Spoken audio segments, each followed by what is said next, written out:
नमस्कार। Labour and industrial law. Labour and industrial law से आपका क्वेश्चन जो बहुत इंपॉर्टेंट है ऑल इंडिया बार एग्जामिनेशन के लिए जुडिशरी का इसी बेस पर आपका क्वेश्चन है और उस क्वेश्चन को हम करते हैं। एमसीक्यू भी आपके स्क्रीन पर है, ऑप्शंस भी आपके स्क्रीन पर है और उसके साथ आंसर भी आपके स्क्रीन पर। यदि आप नोट्स बनाना चाहते हैं या तो स्क्रीनशॉट लेना चाहते हैं बिल्कुल ले सकते हैं। चलिए स्टार्ट करते हैं। और चैनल पर यदि आप नए हैं तो बिल्कुल सब्सक्राइब कर लीजिए। निम्नलिखित में से कौन सा भारत में श्रम कानूनों का मुख्य उद्देश्य नहीं है? जैसे मैंने बार बार कहता हूँ कि जब कभी भी नेगेटिव क्वेश्चन रहे तो उसको बहुत अच्छे से आप देखेंगे। यहाँ बताया गया कि नहीं है, तो जो ऑप्शन है उस ऑप्शन में से देखना है जो उससे रिलेवेंट है। तो मुख्य उद्देश्य नहीं है, तो उद्देश्य कौन कौन सा है वो आप यहाँ पर ऑप्शन है कि श्रमिकों के अधिकार की रक्षा करना, ये बिल्कुल इसका उद्देश्य है। श्रमिकों के कार्य की स्थिति में सुधार करना, यह भी है। किसी भी कीमत पर उत्पाद बढ़ाना, एनी हाउ प्रोडक्शन का रेट बढ़ा देना, ये हमारा श्रम कानून का उद्देश्य है ही नहीं। यानी सी नंबर इज करेक्ट। ग नंबर आपका सही आंसर हो गया। राइट। चलिए नेक्स्ट क्वेश्चन करते हैं। किस अधिनियम के तहत औद्योगिक विवाद की अवधारणा को परिभाषित किया गया है? यह क्वेश्चन संबंधित है कि औद्योगिक विवाद, ठीक, इंडस्ट्रियल डिस्प्यूट से, तो इसका अवधारणा को परिभाषित किया गया है वो है ऑलरेडी है औद्योगिक विवाद अधिनियम है। औद्योगिक विवाद अधिनियम 1947 के अंतर्गत जो है परिभाषित किया गया है। नेक्स्ट 3 नंबर क्वेश्चन है, निम्नलिखित में से किससे औद्योगिक कानून का मुख्य स्रोत माना जाता है? औद्योगिक कानून की यदि बात करें, इंडस्ट्रियल लॉ की बात करें तो मुख्य स्रोत क्या है? वो मुख्य स्रोत इसमें से देख लेते हैं कि अंतर्राष्ट्रीय सम्मेलन भी है, क्योंकि इंटरनेशनल जब कोई भी समिट होती है, विधायी कानून भी है, सरकारी आदेश भी है, ये तीनों का ही। तो करेक्ट ऑप्शन कौन हो गया? D number is correct option. Bharat में औद्योगिक संबंधों को कौन सा निकाय विनियमित और नियंत्रित करता है? यदि मैं बात करूँ औद्योगिक संबंधी कौन सा निकाय, तो ये निकाय की बात करूँ तो निकाय जो है, निकाय मतलब जो भी मंत्रालय है या डिपार्टमेंट है वह है विनियमित और नियंत्रित को लेकर के, तो वह है श्रम और रोजगार मंत्रालय। ट्रेड यूनियन नहीं है, क्योंकि वो ट्रेड से संबंधित जो बिजनेस में किस तरह से ट्रेड करना है, क्या उसका टर्म कंडीशन है, सो औद्योगिक इंडस्ट्री से कर्मचारी राज्य बीमा, वो जो है जो स्टाफ प्राइवेट स्टाफ होता है उनसे है। तो श्रम और रोजगार मंत्रालय इजिली आप समझ पाएंगे, लर्न भी कर पाएंगे। निम्नलिखित में से कौन सी फैक्ट्री अधिनियम 1947 की महत्वपूर्ण विशेषता है?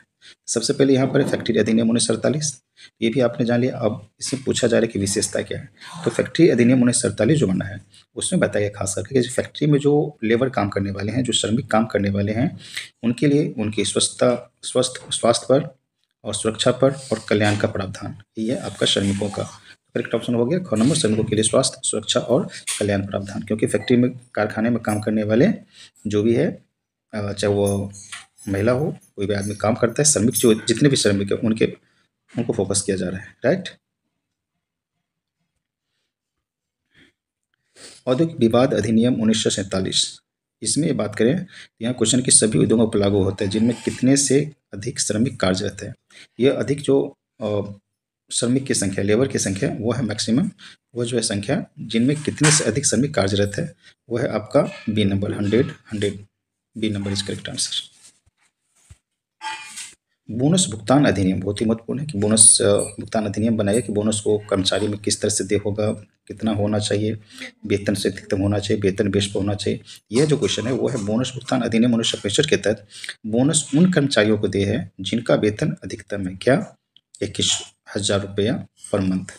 यदि किसी भी स्टाफ जो लेबर काम करता है, तो कर्मचारी काम करता है, एम्प्लॉय काम करता है और 21,000 से है, तो उसको अधिकतम यदि वेतन 21,000 है तो उसको बोनस मिलने के लिए तय किया जाता है। न्यूनतम मजदूरी अधिनियम 1948 के तहत मजदूरों की दरें निम्नलिखित में से निर्धारित की जाती है। यदि बात करूं कि मजदूरी लेबर का रेट जो होती है, पर डे रेट जो होता है, वह जो है न्यूनतम मजदूरी जो एक दिन का एक मजदूर का न्यूनतम वेजेस होना चाहिए, वह जो है न्यूनतम मजदूरी मिनिमम वेजेस एक्ट 1948 के साथ स्टेट गवर्नमेंट के पास रहती है कि वह तय करे कि कितना हमें देना है। तो क्या हो गया? संबंधित राज्य सरकार, स्टेट गवर्नमेंट तय करेगी। निम्नलिखित में से कौन सा प्रावधान कर्मचारी भविष्य निधि? अब कर्मचारी भविष्य निधि और विविध प्रावधान का अधिनियम की बात करूं तो वह है प्रत्येक कर्मचारी के पास भविष्य निधि होना चाहिए। प्रोविडेंट फंड जो बोलते हैं, ये भविष्य निधि है, होना चाहिए। क इज करेक्ट। प्रत्येक कर्मचारी के पास भविष्य निधि होनी चाहिए। ट्रेड यूनियन अधिनियम, ट्रेड यूनियन अधिनियम 1926 की बात करता हूँ तो ट्रेड यूनियन अधिनियम 1926 निम्नलिखित को नियंत्रित करता है। किसे नियंत्रित करता है? क्या ट्रेड यूनियन के गठन को? जी हाँ, इसे भी करता है, इनके कामकाज को और उनके रजिस्ट्रेशन को। तो इसका मतलब इस सभी के सभी जो है करेक्ट हो गया, उपरोक्त सभी। निम्नलिखित में से कौन सा अधिनियम कुछ प्रतिष्ठानों में मजदूरी और रोजगार की शर्तों के विनियमन से संबंधित है? एक्चुअली जब कभी बात ये पूछा जाता है प्रतिष्ठान जो कि ऑर्गेनाइजेशन है, उसमें जो मजदूरी करने वाले मजदूर है और रोजगार की शर्तें हैं, उनका जो शर्त है वो होती है न्यूनतम मजदूरी अधिनियम। ठीक है, मिनिमम वेजेस एक्ट है ऑलरेडी, उसी के अकॉर्डिंग जो है तय किया जाता है कि मजदूरी उनकी शर्त क्या होगी, कितने दिन काम करवाना है, आवर्स कितना होगा, वीकली कितना दिन होगा, ऑफ कितना दिन है, लंच का टाइम क्या होगा, सब आपका मिनिमम वेजेस अधिनियम के अनुसार ही होता है। किस मामले में भारत के सर्वोच्च न्यायालय ने घोषणा की कि कर्मचारी क्षतिपूर्ति अधिनियम के तहत श्रमिक मुआवजे के हकदार हैं? बहुत अच्छी क्वेश्चन है। यदि मैं बात करूँ कि सर्वोच्च न्यायालय सुप्रीम कोर्ट ने घोषणा किया था कि कर्मचारी क्षतिपूर्ति अधिनियम के तहत श्रमिक जो होते हैं, लेबर जो है, जो काम करने वाले हैं, वो मुआवजे के हकदार हैं। वो है वर्कमैन बनाम एसोसिएटेड सीमेंट कंपनीज लिमिटेड। इसमें इस केस में बताया गया था, सर्वोच्च न्यायालय में जब पहुंचा तो वो वहाँ पर दिया गया था डिसीजन कि जो कर्मचारी है उनकी यदि क्षति होती है, क्षति किसी तरह से होती है, उनका फिजिकल होता है, यदि उनका नुकसान पहुंच जाता है, उन्हें किसी तरह से शरीर को चोट पहुंचती है तो भी उनको मुआवजे देना है, यदि उनकी जान चली जाती है तो भी मुआवजे देना है। निम्नलिखित में से कौन सा कारखानों में कार्य स्थितियों को नियंत्रित करने वाला प्रमुख कारण है? अब फैक्ट्री में जो कार्य स्थिति को नियंत्रित करता है वो कानून कौन सा है? वह है कारखाना अधिनियम, राइट। वो लेबर एक्ट के अंतर्गत नहीं आता है, औद्योगिक इंडस्ट्री विवाद में भी नहीं आता है, ग्रेच्युटी में भी नहीं होता है, कर्मचारी में राज में आपका ईपीएफ वगैरह आता है, जो या तो जो मेडिकल का जो पैसा करते हैं उसका ग्रेच्युटी भी अलग है, ग्रेच्युटी भुगतान में पेंशन में चला गया, वो सब मिलना। औद्योगिक विवाद वाला भी नहीं है। आपका कारखाना अधिनियम में बताया जाता है कि कार्य की स्थिति को नियंत्रण करने वाले हैं, किस तरह से आप कारखाने में किस तरह का प्रोडक्शन करते हैं, कैसे आसपास के लोगों को किसी तरह से नुकसान होता है या नहीं होता है, किस तरह से धुआं निकलता है, यह सब होता है। ट्रेड यूनियन अधिनियम 1926 के तहत ट्रेड यूनियन की मान्यता, क्योंकि जब ट्रेड यूनियन रजिस्टर्ड हो जाता है, उनकी यहाँ क्वेश्चन है कि कौन सी शर्त नहीं है। तो ट्रेड यूनियन अधिनियम के तहत यदि कोई ट्रेड यूनियन है तो उसे रजिस्टर्ड कराना है और इनमें से कम 7 कर्मचारियों की सदस्य होनी चाहिए। तो कौन सी शर्त नहीं है? ये जो शर्त है आपकी 7 श्रमिक, ये नहीं है, ठीक है। लेकिन संविधान होना चाहिए, बिल्कुल ये सही है। इस प्रस्थान में अधिकांश श्रमिकों की प्रतिनिधित्व करना चाहिए, ये भी सही है। इससे सरकार के पास पंजीकृत होना चाहिए, ये भी सही है। ये 7 श्रमिक के सदस्य होनी चाहिए, ये नहीं है आपके सर, राइट। इसलिए मैंने कई बार बोला कि जब कभी नहीं वाला क्वेश्चन रहे, नेगेटिव वाला रहे, तो सबको ध्यान से देखना है।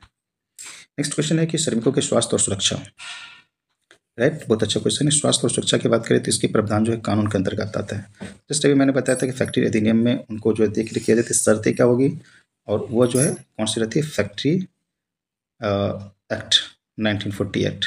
कारखाना अधिनियम 1948 बताता है कि स्वास्थ्य और सुरक्षा का श्रमिकों का ध्यान रहेगा। मजदूरी भुगतान नहीं होगा, क्योंकि मजदूरी भुगतान मिनिमम वेजेज बताता है। औद्योगिक विवाद भी नहीं होगा, ट्रेड यूनियन भी नहीं रहता है। कारखाना अधिनियम बताता है कि स्वास्थ्य और सुरक्षा का प्रावधान है श्रमिकों का। औद्योगिक विवाद अधिनियम 1947 के तहत औद्योगिक न्यायाधिकरण का निम्नलिखित में से कौन सा कार्य है? वह है कि जो नियोक्ता होते हैं, नियोक्ताओं और श्रमिकों के बीच विवादों का निपटारा करना। अब एक हो गया कि जो मालिक होते हैं, मालिक कहें या तो आप एम्प्लॉयर कहें, जो कंपनी का हेड होते हैं, एम्प्लॉयर और एम्प्लॉय, काम करने वाले, और जो नियोक्ता है यानी एम्प्लॉयर है, उन दोनों के बीच में यदि किसी तरह का डिस्प्यूट होता है तो डिस्प्यूट का समाधान जो है वो औद्योगिक विवाद अधिनियम 1947 के अंतर्गत किया जाता है किसी भी फैक्ट्री में।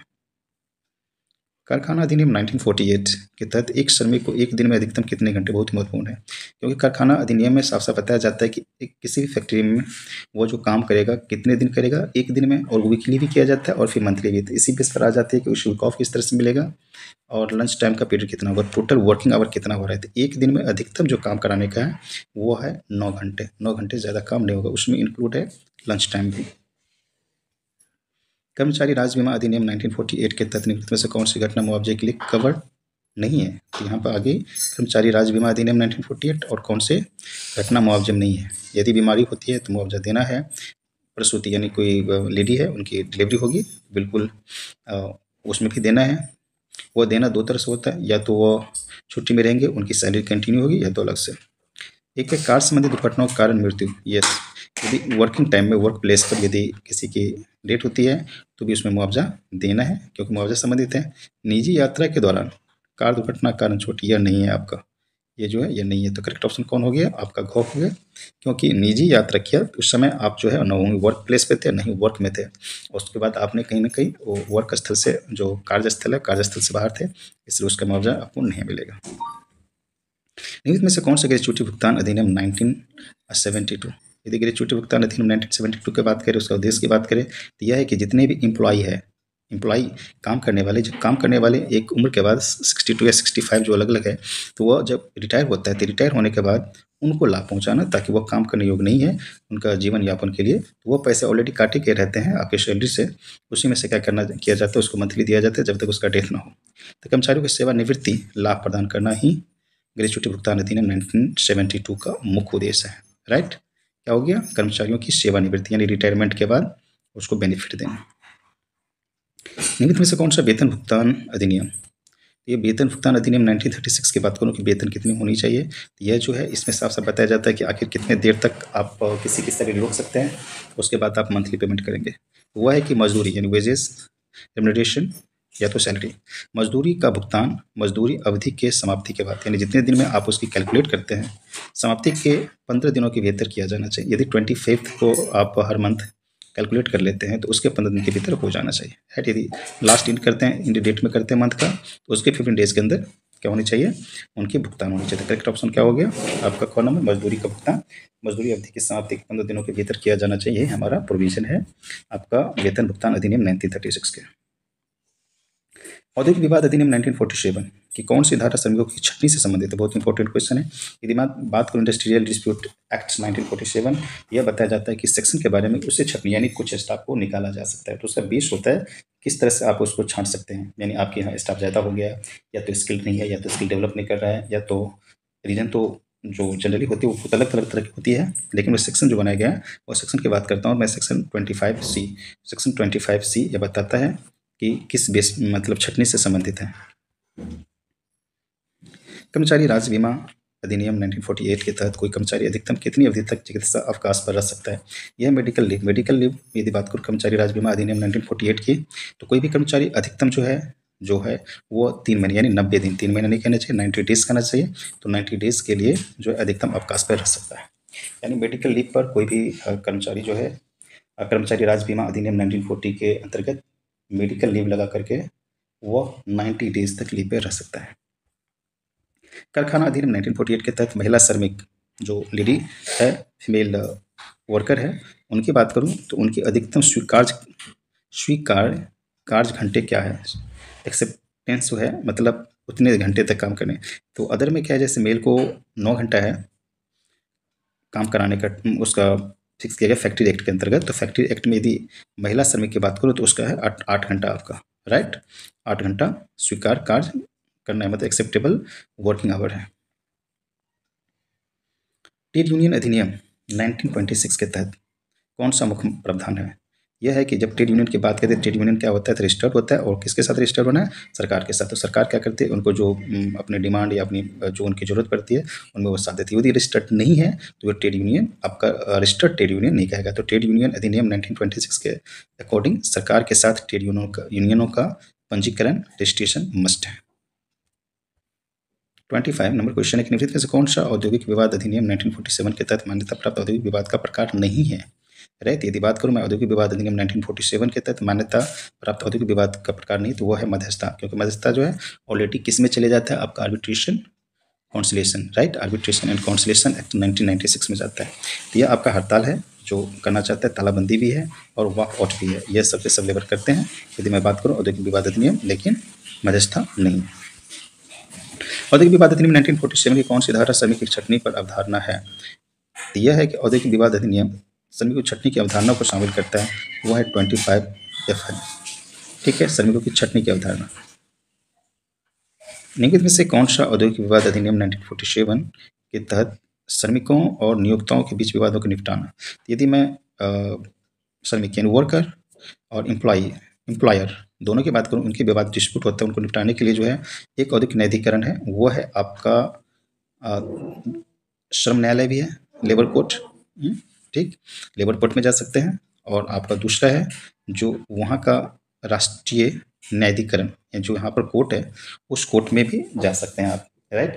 राष्ट्रीय न्यायाधिकरण में भी जा सकते हैं या तो लेबर कोर्ट में भी आप जा सकते हैं। न्यूनतम मजदूरी अधिनियम 1948 का प्राथमिक उद्देश्य क्या है? यदि मैं बात करूँ मिनिमम वेजेस एक्ट 1948, यह बताता है किसी श्रमिक को सबसे कम से कम यानी मिनिमम मजदूरी क्या होगी, वेजेस जो है एक दिन का सुनिश्चित करना। आपका करेक्ट ऑप्शन ये हो गया कि निर्दिष्ट उद्योगों में, यानी वो उद्योग डिपेंड करता है कि इंडस्ट्री किस टाइप्स का रजिस्ट्रेशन किस तरह से हुआ है, प्रोडक्शन क्या है, उस बेस पर, तो इसलिए दिया गया है निर्दिष्ट उद्योगों पर। तो आप सिर्फ ये याद रखिए कि निर्दिष्ट उद्योगों में श्रमिक जो लेबर है उस लेबर की कम से कम यानी न्यूनतम वेतन सुनिश्चित करना ही न्यूनतम मजदूरी एक्ट 1948 का प्राथमिक उद्देश्य है। कर्मकार शब्द, कर्मकार शब्द को निम्नलिखित में से किस अधिनियम के तहत परिभाषित किया गया है? बहुत अच्छा क्वेश्चन है कि जो कर्मकार होते हैं करने वाले, काम करने वाले को कर्मकार कहते हैं, जो अपना काम करता है। तो वह जो है कर्मकार शब्द आपको मिलेगा, वो मिलेगा आपको इंडस्ट्रियल डिस्प्यूट अधिनियम में ही मिलेगा। तो वो आपका करेक्ट ऑप्शन हो गया।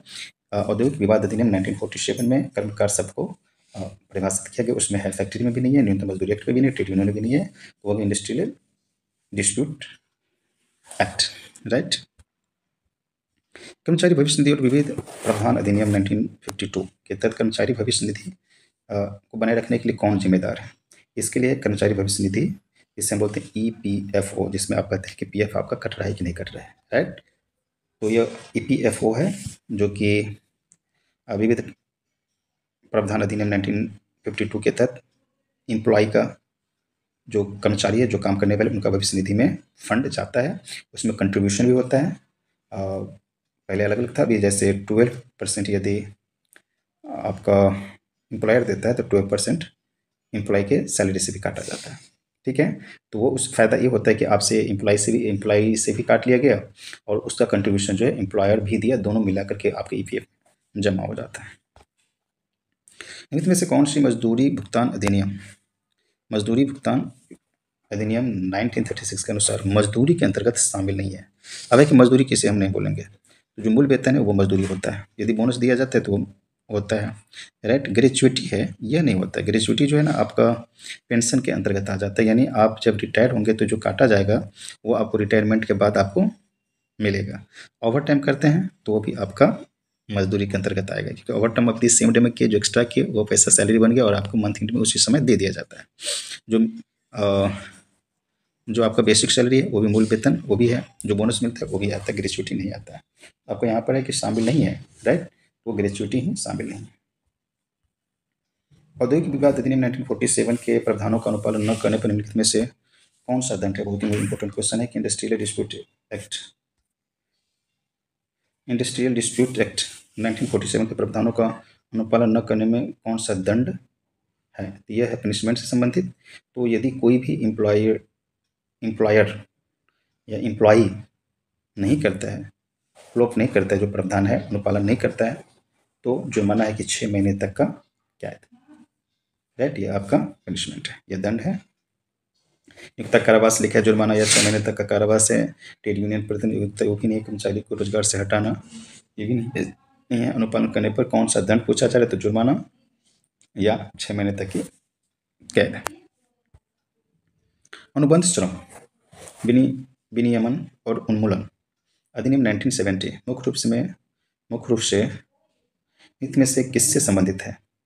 तो वो है आपका, यदि मैं बात करूँ अनुबंध श्रम विनियम और उन्मूलन अधिनियम 1970, तो वो आपका है ठेका श्रमिकों का स्वास्थ्य और सुरक्षा और ठेका श्रमिकों के लिए न्यूनतम मजदूरी, ये दोनों का दोनों है, यानी उनका हेल्थ और सिक्योरिटी का भी ध्यान रखना है और न्यूनतम मजदूरी है। तो अनुबंध श्रम अधिनियम 1970 दोनों को बताता है। बोनस भुगतान अधिनियम 1965 के अंतर्गत बोनस के लिए कौन पात्र है? तो बोनस के लिए पात्र है, जैसे मैंने शुरू में बताया था कि उसकी सैलरी जो है 21,000 प्रति माह से अधिक कमाने वाले कर्मचारी, राइट। और यहाँ पर 1 वर्ष से कम 30 दिन काम करने वाले कर्मचारी। यदि बोनस भुगतान अधिनियम की बात करें तो बोनस भुगतान अधिनियम के अंतर्गत जो है वे कर्मचारी जिन्होंने 1 वर्ष में कम से कम 30 दिन काम किया हो बोनस के पात्र होता है, राइट। करेक्ट आंसर कौन हो गया? वर्ष में कम से कम 30 दिन काम करने वाले कर्मचारी, जो 30 दिन काम कर ले उसके बाद आपको बोनस का यह हकदार बन जाते हैं। कारखाना अधिनियम 1948 के तहत प्रत्येक कारखाना को एक कल्याण अधिकारी नियुक्त करना है। वेलफेयर ऑफिसर नियुक्त करना होता है जब श्रमिकों की संख्या इससे अधिक हो। तो वो ये हो गया कि आपको कम से कम कितना एम्प्लॉई रहेगा, वर्कर रहेगा, तो उसके बाद जो है उस फैक्ट्री में एक कल्याण अधिकारी नियुक्त करना होगा। वो है कारखाना अधिनियम 1948 के अंतर्गत, वो है आपका 200। यदि 200 है तो आपको एक कल्याण अधिकारी नियुक्त करना होगा, राइट। निम्नलिखित में से कौन सा अधिनियम कारखानों में महिलाओं की कार्य स्थितियों को नियंत्रित करता है? बहुत अच्छा क्वेश्चन है। यदि बात यहाँ पर है कि एक है कि अधिनियम के बारे में पूछा है और एक दूसरा है कि महिलाओं की कार्य की स्थिति में, यानी कार्य का टाइमिंग क्या है, अंधेरा में छोड़ रहे हैं, कितने आवर लगा रहे हैं, 8 घंटा से ज़्यादा तो नहीं उनसे टाइम लिया जा रहा है। यह सब जो कंट्रोल होता है उसके लिए जो है जो अधिनियम है वह है कारखाना अधिनियम 1948। कारखाना अधिनियम 1948 में महिलाओं की कार्य की स्थिति को नियंत्रित करने का प्रावधान है और वही नियम बनाता है कि कारखाना में कितने देर तक काम किया जाएगा।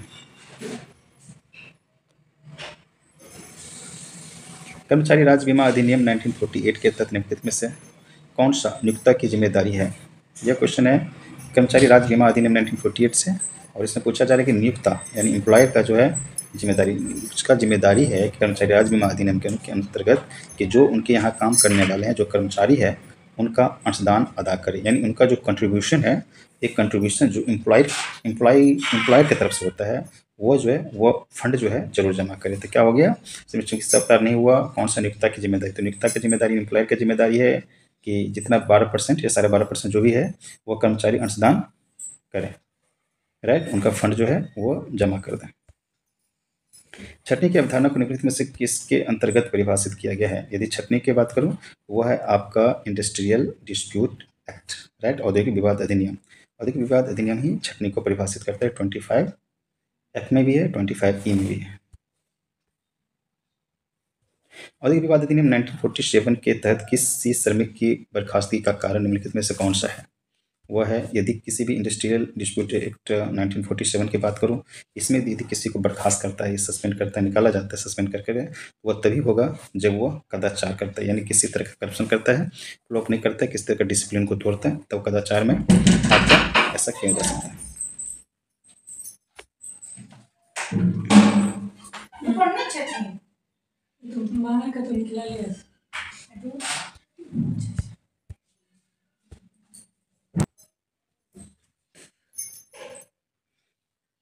नेक्स्ट क्वेश्चन है आपका, निम्न में से कौन सा प्रावधान कर्मचारी क्षतिपूर्ति अधिनियम 1923 पर लागू होता है? वो है 1923 की बात करूं तो मृत्यु की स्थिति में श्रमिकों के परिवार को मुआवजों के रूप में एक मुश्त राशि भुगतान करना। यह है जब कोई भी स्टाफ या वर्कर जब वो अपने वर्क स्थान पर उनका डेथ हो जाता है, वो भी कार्य के दौरान, तो हम जो कंपनसेशन देते हैं, यह है आपका एम्प्लॉय कंपनसेशन एक्ट 1923। यह लागू होता है जब डेथ हो जाती है श्रमिक की, लेबर की, तो उनके जो डिपेंडेंट हैं या जो उनका फैमिली मेम्बर है उनको कंपनसेशन दिया जाता है, वो एक मुश्त दी जाती है, वो जितनी भी राशि होती है उसे ही यह प्रावधान बनाया गया है, राइट। नेक्स्ट क्वेश्चन कर लेते हैं। औद्योगिक विवाद अधिनियम 1947 के अंतर्गत निम्न से कौन सा उद्योग की परिभाषा में शामिल नहीं है?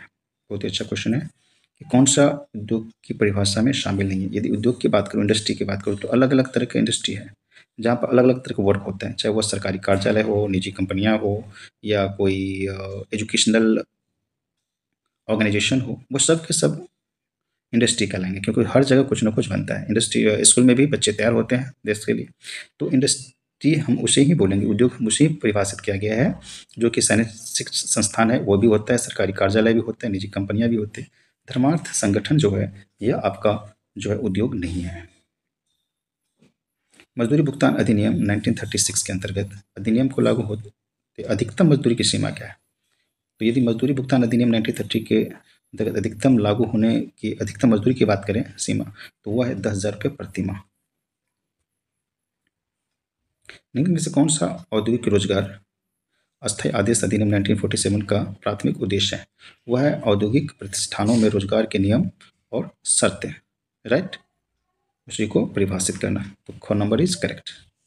तो प्राथमिक उद्देश्य पूछा गया औद्योगिक रोजगार के अंतर्गत औद्योगिक प्रतिष्ठानों में रोजगार की शर्तों को परिभाषित करता है। निम्न में से कौन सा अधिनियम खतरनाक उद्योगों में श्रमिकों के कल्याण से संबंधित है? यदि अधिनियम से पूछा गया क्वेश्चन है और अधिनियम में है कि खतरनाक उद्योगों के श्रमिक की कल्याण, राइट, तो वह है कारखाना अधिनियम 1948। अब है फैक्ट्री एक्ट 1948 के तहत बच्चों के रोजगार से संबंधित कौन सी आवश्यकता है? तो यह है बहुत ही, जिसे चाइल्ड लेबर भी बोलते हैं, तो यह है कि बच्चों के रोजगार तथा बच्चों के रोजगार संबंधित में से कौन सी आवश्यकता है? यदि कोई बच्चा फैक्ट्री एक्ट के अकॉर्डिंग कोई बच्चा को रोजगार से है, तो वह रोजगार से संबंधित में क्या है कि यदि 15 वर्ष से कम आयु के किसी बच्चे को किसी फैक्ट्री में नियोजित नहीं किया जा सकता है, तो आपको क्या हो गया यहाँ पर कि बच्चों की उम्र जो है 15 वर्ष से कम नहीं होना चाहिए फैक्ट्री में उसको जॉब देने के लिए, राइट।